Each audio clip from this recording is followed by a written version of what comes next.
Hey guys, how's it going? Like Butter here, and today we're going to be playing some Gears of War 3 on the map Raven Down, which was a remake from the Raven Down from Gears of War 1, of course. But I still think the Raven Down on Gears 3 is still pretty enjoyable.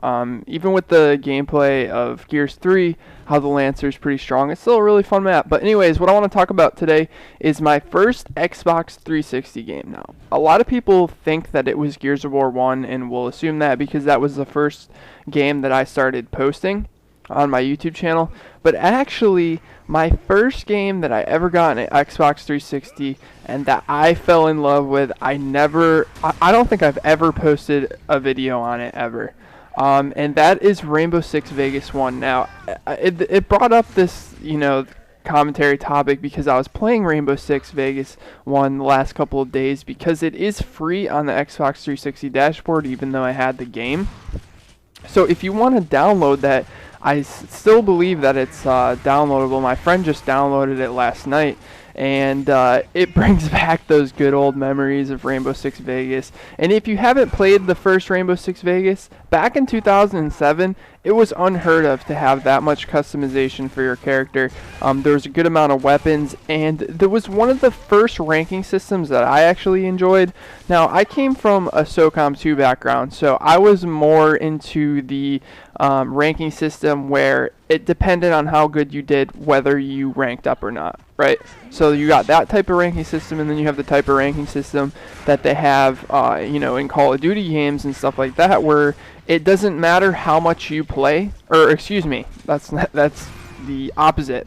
That was the SOCOM 2, where it depended on how good you were, how good your KD ratio was. I mean, obviously you still had to play a lot, but in Call of Duty, it's about how much you play, not how good you are. And that's how the ranking system was in Rainbow Six Vegas 1, but it was a bit different because it took so long to go up in ranks that you had to, play co-op with your friends. The terrorist hunt was always the easiest way. I've been doing that lately, try to get my character back up with my friend Demo.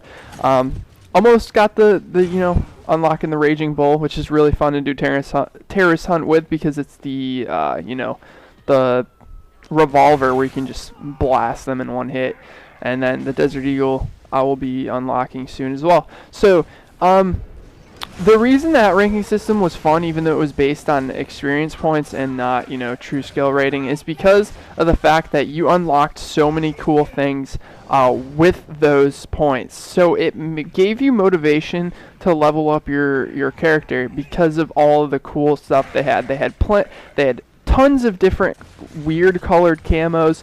They had tons of unique colored camos. I think once you got to be an elite at the end of the game, which was the highest ranked at the time when the game was out, I think you could even make your own custom camos where you could blend your own colors. And back for 2007, that was kind of unheard of, at least for me, for a shooter to be able to customize your character that much. It was awesome.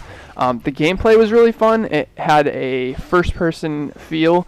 Kind of, I wouldn't say like Call of Duty. It's not as smooth as Call of Duty, but Rainbow Six definitely has its own feel to it. And you could take covers on walls, and it would make the game third person, which was awesome. The game was just phenomenal, and I've been playing it a lot lately. And I was thinking about making some videos for it because I posted some tweets. It was funny because last night I was wrecking. I was using the MP7 on. I'm not sure what the map was, but anyways, I was like 8-1 or 9-1 and the host booted me. So that's one issue with Rainbow Six, is that it's host based, and people don't really play ranked anymore. So it's like playing player matches on Gears of War, where if the host wants to, he can kick you out, which is kind of lame in my opinion.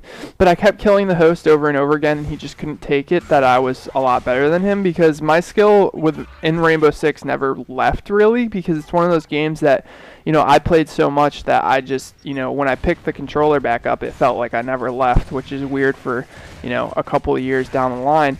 Another thing that I wanted to talk about was like how Rainbow Six Vegas 2 was very good, but it was so similar to the first Rainbow Six that people complained. That just goes to prove that you're always going to have different opinions.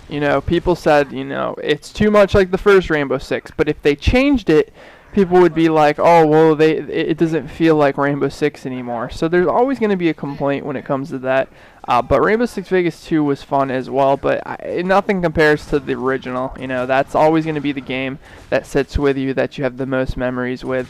And I don't think I played Rainbow Six competitively. I think we did make a GB team, but we never ended up playing. We just, you know, would get a bunch of friends, make a room, and just, you know, play anyone who joined. So lately I've been trying to just level up my character again so I could get all the cool skins. It's like playing through the game all over again, you know, getting the cool custom, you know, all the cool weapons and the cool custom, like, face mask and bandanas, and you can unlock a whole bunch of stuff. And it's that unique customization to a certain character that just makes it so unique. Like, I really like that about Halo Reach. I felt like with Halo 4 you didn't have nearly as much customization as Halo Reach, and I don't know if that's just because I didn't level up enough or whatnot, but I just felt like with Halo Reach the customization and how you could change the colors of your emblems and all that stuff was pretty awesome. Now that's the type of game that is fun to just play a lot with your friends, and you know, even Terrace Hunt, I have fun just getting with my friends and playing the same map over and over just to get your level up, you know. It's like, it just brings me back to the good old days when I loved achievements, which I did have 1,000 achievement points back when it was unheard of for Rainbow Six 1. Beating the entire game on realistic was so hard because you literally get hit with one bullet and you're dead. But I just want to share my experience with Rainbow Six Vegas 1. If you are interested in seeing some videos for that game, or if you played that game yourself, I want to hear about it in the comment section below. If you enjoyed the video, make sure to drop a like. And if you have any other topics you want me to talk about, I will talk about that very soon. I do have a couple of vlog ideas, you know, real life situations I can talk about soon. But anyways, thanks for watching. My time has run out, and I will talk to you next time. Peace out, everybody. Mechanics are really good stuff. I don't know how many of you have went to the golf course and actually tried playing around the golf. I did try tennis. I'm sure there's a couple other things.